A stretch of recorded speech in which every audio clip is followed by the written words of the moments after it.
વર્ષીય વૃદ્ધના મોતની આશંકા છે। મહેસાણાના કડીના વૃદ્ધના મોતની આશંકા છે। મૂળ કરણપુર ગામના વતની વૃદ્ધ પ્લેનમાં સવાર હતા। રતિલાલ પટેલ પુત્રને મળવા જતા હતા લંડન।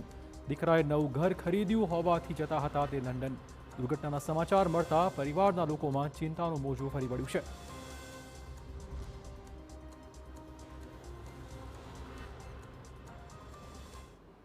રતિભાઈ ત્યાં લંડન એમના દીકરાના ત્યાં જવા માટે આજે સવારે જ નીકળ્યા। બપોરનું પ્લેન હતું અને આ દુર્ઘટના ટીવી ઉપર જાણી। અગાઉ જે છે એકાદ વખત એ 2013માં ગયેલા છે। ફરી પાછું એમને જવાનું છે।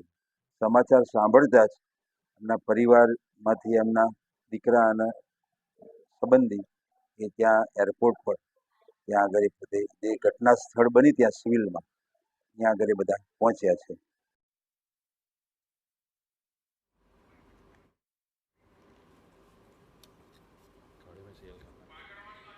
દુર્ઘટનામાં પાટણના કુલ 3 વ્યક્તિના મોત થયા છે। ચાણસ્માના બ્રાહ્મણવાડા ગામની યુવતીનું દુર્ઘટનામાં અવસાન થયું છે। જયમિની ચૌધરી નામની વિદ્યાર્થિનીનું મોત થયું છે। બ્રાહ્મણવાડા ગામમાં શોકનો માહોલ જોવા મળી રહ્યો છે। પરિવારના લોકો જયમિનીના મૃતદેહની ઓળખ માટે અમદાવાદ પણ પહોંચી ગયા છે।